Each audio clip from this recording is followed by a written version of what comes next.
Jesus didn't teach everyone the same thing. That's not a controversial statement. That's something even the most traditional scholars quietly acknowledge. There were teachings he gave to crowds, teachings he gave to the 12, and then there were teachings he gave to one person alone. One person he trusted above all others with the deepest fire he carried. Her name was Mary Magdalene. And what passed between them, in a quiet evening in Jerusalem, when no one else was around, that has been one of the most carefully buried secrets in all of human spiritual history. Now I want to be clear with you right from the start. This isn't a conspiracy theory. I'm not here to attack anyone's faith. I'm here because I believe something real was lost. Something that belonged to every single person watching this. And I think deep down you already feel that something is missing. You've followed the rituals. You've said the prayers. And still, there's this hollow space where the living experience should be. What if that hollow space exists precisely because the most intimate teaching Jesus ever gave was the one they made sure you never received? That's what we're going to walk through today, together. Before we get to the prayer itself, I need to give you something first. I need to give you back the real Mary Magdalene, because what was done to her name is directly connected to why the teaching was hidden. For centuries, and I mean centuries, she was introduced to the world as a reformed sinner, a woman with a past, someone Jesus showed mercy to. That framing was not accidental. In 591 AD, Pope Gregory I delivered a sermon that collapsed 3 separate women from the Gospels into one figure and labeled her a prostitute. One sermon, and it held for over 1,400 years. The Vatican officially corrected this in 1969. Quietly, with very little announcement. Think about that. 1,400 years of deliberate misrepresentation of the one person Jesus trusted most deeply. Because here's what the earliest sources actually show. Not speculation, but what serious scholars like Elaine Pagels, who spent decades studying early Christian texts at Princeton, have found woven consistently through the record. Mary Magdalene was not a sinner on the margins. She was the disciple who understood him most completely. She was present at the crucifixion when most of the male disciples had fled. She was the first person Jesus appeared to after the resurrection. The first. Not Peter. Not John. Her. There is a reason for that. In ancient traditions of spiritual transmission, the teacher always returns first to the one who truly understood. Always. And I personally believe, after everything I have studied and sat with, that what Jesus whispered to Mary Magdalene wasn't just comfort or confirmation. It was the completion of a teaching that had been building in private for a long time. A teaching about prayer that was never meant to become a public doctrine. It was meant to become a living fire passed from one soul directly to another. The question is, what was that teaching? Close your eyes for a moment. Or don't. But try to be here with me fully. Jerusalem. Evening. The sky is that deep bruised violet that comes just before full dark. The city is loud in the distance, merchants wrapping up, children being called inside, the low hum of a world that has no idea what is happening in this quiet corner of it. Jesus is sitting. Not standing, not teaching, sitting. The way a person sits when they have set down the weight of the day. And Mary Magdalene is beside him. Not at his feet in submission. Beside him. The distinction matters more than most people realize. There are no disciples here tonight. No Peter with his urgent questions. No crowds pressing forward wanting miracles. Just the two of them, and the evening, and something that has been waiting to be said. He turns to her, and he doesn't begin with theology. He doesn't begin with doctrine. What he does, I believe, and this comes from every deep tradition I have ever sat inside, is he breathes. A conscious, deliberate breath. And he says something so quiet, so inward, that it barely makes a sound in the air between them. It is almost more feeling than word. This is the moment. Right here. Because what he is showing her is not a formula. It is not something to memorize and repeat. He is showing her a doorway, a way of approaching the divine that bypasses every layer of religious performance and lands the soul directly, nakedly, in the presence of God. And Mary receives it, completely, the way only she could. This is what I believe was buried. Not a text, not a manuscript, a living transmission, a way of praying that cannot be written in any book because it exists beyond language, in the place where breath becomes prayer and prayer becomes presence. Now here is where I need you to stay with me, because this is the part that changes things. We think of prayer as words, sentences directed upward, a request, a petition. Dear God, please. That model of prayer is real, it has its place.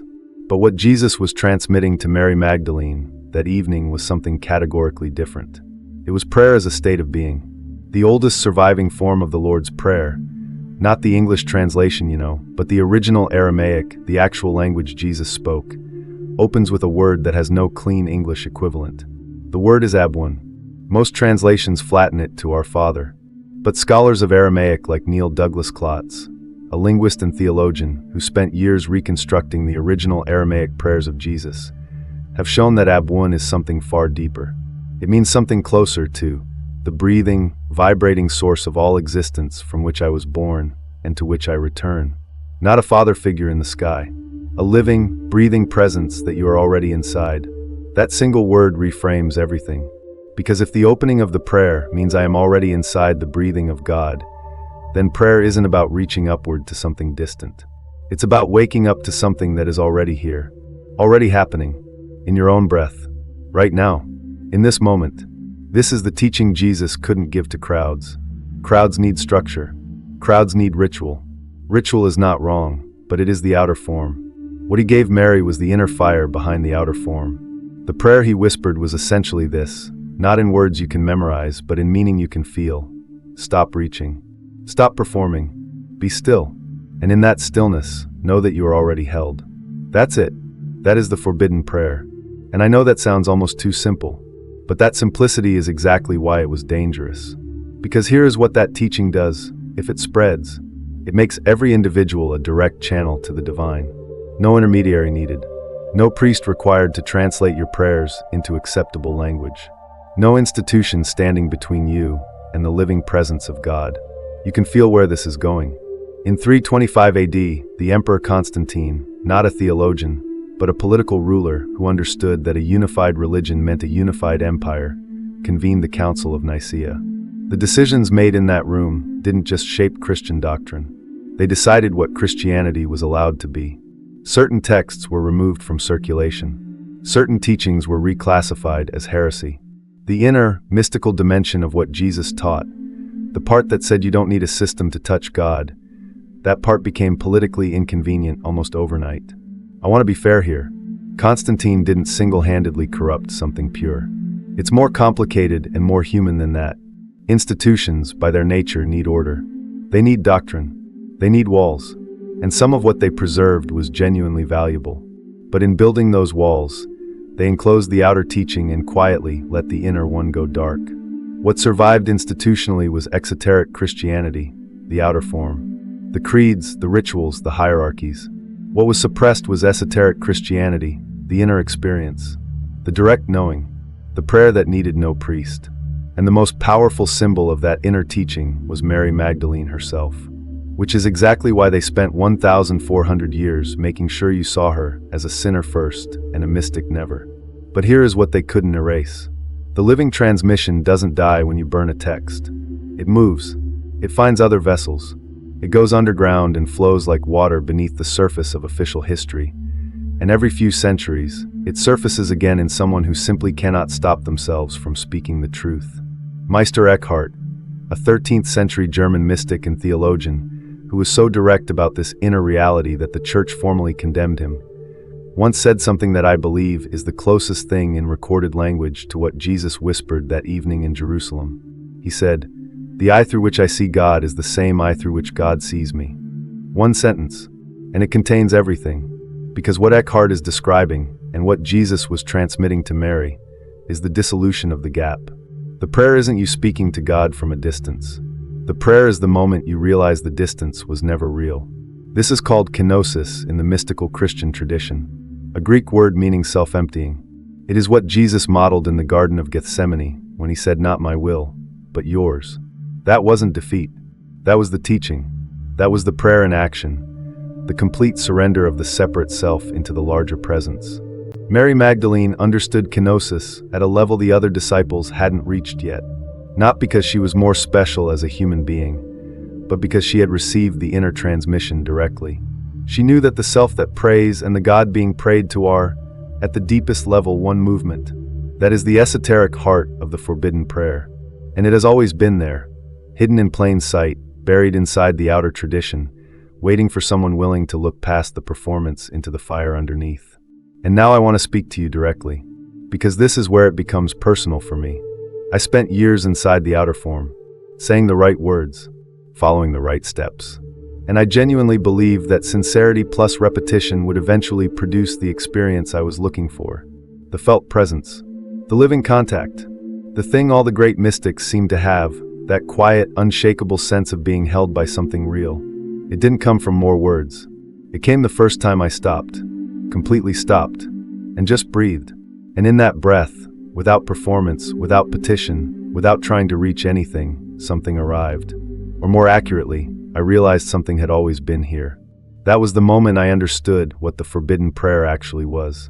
You don't need to join anything to access this. You don't need permission. You don't need a specific tradition, though traditions can be beautiful doorways. What you need is exactly what Mary Magdalene brought to that evening in Jerusalem: genuine presence and the willingness to receive. Here is how you begin. Tonight, if you want to, find 2 minutes of silence. Real silence, phone down. And instead of beginning with words, begin with a breath. A conscious breath, meaning you actually feel it. You feel the air enter, you feel your chest expand, you feel the release. And in that release, you say nothing. You ask for nothing. You just remain in the space that opens up after the exhale.